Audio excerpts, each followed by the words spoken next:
লাভবান বেশি হবে। আচ্ছা, এই পেঁপে গাছটার কি অবস্থা দেখেন, মাটির ভিতরে চলে গেছে। জি দর্শক, মাটি এখান থেকে উঠাইতে হবে, নাহলে এটা দাঁড়াইতে পারবে না। কি অবস্থা ধরো। আচ্ছা, আপনি এখানে 3 বিঘা জায়গাতে চারা রাখছেন কতগুলা? এখানে আমাদের এখানে বিঘে পরে 200-এর মতো, 210-20টা চারা পরে। তার মানে আপনি যদি আমরা একটু এদিকে দেখি, ডিসটেন্স কেমন রাখছেন? ডিসটেন্স কেমন রাখছেন চারা থেকে? চারা থেকে এই ফিল আমরা চড়া দিছি 5 হাত আর এই ফিল দিছি 4 হাত। আচ্ছা আচ্ছা আচ্ছা। সেক্ষেত্রে আপনি যেমনটি বললেন কত পিস জানো? আপনার বিঘা 220 পিস। 220 পিস মতো পড়ছে। এখন আপনি এই পেঁপে চাষে আসলে সম্ভাবনা কেমন দেখছেন? জি, আসলে আমি তো একটা নতুন চাষ করছি, তবে আমি নতুন চাষ হিসেবে আমি একজন সেই হিসেবে দেখছি না ভালো একটা লাভজনক চাষ। কারণ এখন পেঁপের যে দাম, আমি যদি পেঁপেটা এখন হারভেস্ট করতে পারতাম 1 কেজি পেঁপে পাইকারি 30 থেকে 35 টাকা যায়।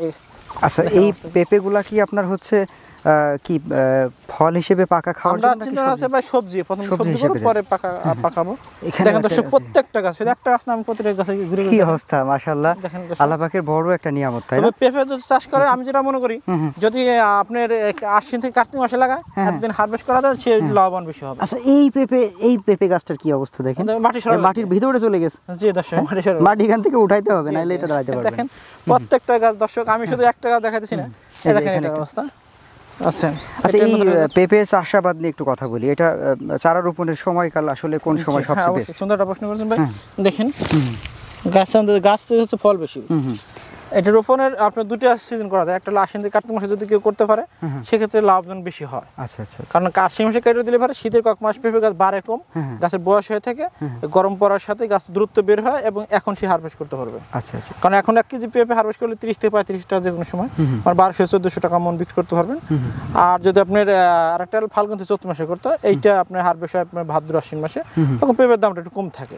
আচ্ছা, একটা বিষয় জানার ছিল যে একটা চারা এক রোপণে এটা কি 2বার বা 3বার নেওয়া যায়, নাকি গাছটা আবার নতুন করে রোপণ করতে হয়? না, এটা আসলে আমি নতুন তো আমি বুঝি না, তবে যার কাছে যেভাবে করেছে অনেকে জিজ্ঞেসি, হাইব্রিড যদি হয় তাহলে একবার করলে ভালো হয়। একবার করলে ভালো। আর দেশিটা 2-3বার করা যায়। 1.5 কেজি 1 কেজি গুলো 20 কেজি আছে। যদি 1000 টাকা মনে হয়, 500 টাকা পেঁপে অলরেডি আছে। আর কলম অলরেডি রয়ে গেছে। এই পর্যন্ত দিলাম 500 টাকার পেঁপে, আর এগুলো তো আস্তে আস্তে গাছ হবে। তাহলে যদি একটা গাছ আমি 1000 টাকার পেঁপে বেচতে পারলে তো ভাই বিঘা 2 লাখ টাকা, সে তো অনেক একটা ব্যাপার সেবা। মানে এখানে খরচের ব্যাপারটা নিয়ে এটা আসলে পেঁপের খরচটা খুবই কম, মানে কম বলতে কি, আর বেশি যত্নটা একটু হয়, বেশি লাগে, বীজটা চারাটা তৈরি করেন, আর স্বাভাবিকভাবে টিএসপি পটাশ সার, এই আগাছা পরিষ্কার, এটা তাতে বিঘে আপনার 30-35 হাজার টাকা হয়ে যায়। 30-35 হাজার টাকা। যে কোনো ভাবে একটা পেঁপে গাছ থেকে না নিলেও 1.5 মণ পেঁপে নেওয়া যায়। আপনি নিজেও দেখেন ভাই, এখানে গল্প কিছু নাই বা এখানে ধান্দাবাদী কিছু নাই। দেখেন ভাই, প্রত্যেকটা গাছেই তো একই গাছের বয়স 4 মাসের 5 এটা মাসে 1 বছর পর্যন্ত আমি গাছের পেঁপে নেব। যখন বড় হবে গাছে হবে, তখন কি অবস্থা হবে? আচ্ছা, পেঁপে গাছের হচ্ছে আপনার পেঁপে চাষের ক্ষেত্রে বিশেষ করে কোনো আছে রিস্ক আছে কিনা? হ্যাঁ, পেঁপে রিস্ক হলো মোজাইক ভাইরাসটা সবচেয়ে রিস্ক। যদি আপনার জাত অরিজিনাল না হয়, তাহলে আপনার মোজাইক ভাইরাসটা বেশি লাগে আমার দেশি পেঁপেটা। এটা একটা রিস্ক থাকে। আর বর্ষার পানিটা হলো মারাত্মক রিস্ক। বর্ষার পানিটা যদি পানি পেঁপে গাছে জমে থাকে, ওই পেঁপে মারা যাওয়ার সম্ভাবনা থাকে। তো করবেন কিনা? অবশ্যই, যদি আপনি ভালো জাত নিয়ে ভালো পরামর্শ নিয়ে যদি করতে পারেন, অবশ্যই করেন। আর জাত অরিজিনাল না পেলেন, যার কাছে বীজ নিলে সে পরামর্শ দিল না, তাহলে লস খাবেন ভাই। সেই হিসেবে যদি আপনি সঠিক লোকের কাছ থেকে সঠিক জাতটা নিয়ে আপনি সংগ্রহ করেন এবং চাষ করেন, আশা করি লাভ হবে না। বিক্রি করতে পারি 1000 টাকা, 500 টাকা মনে 1000 টাকা, মানে 25 টাকা বেচলে 1000 টাকা করে এক একটা গাছ। তাহলে 200 গাছ থাকলে আপনার 2 লাখ টাকা খুঁটি দিতে হবে। আচ্ছা আচ্ছা আচ্ছা। খুঁটিতে বেঁধে দিলে না পড়ে। আচ্ছা, খুঁটি দিলে আর ওই যে পড়ে যাওয়ার সম্ভাবনাটা থাকবে না, ঝড় বাতাস হইলেও।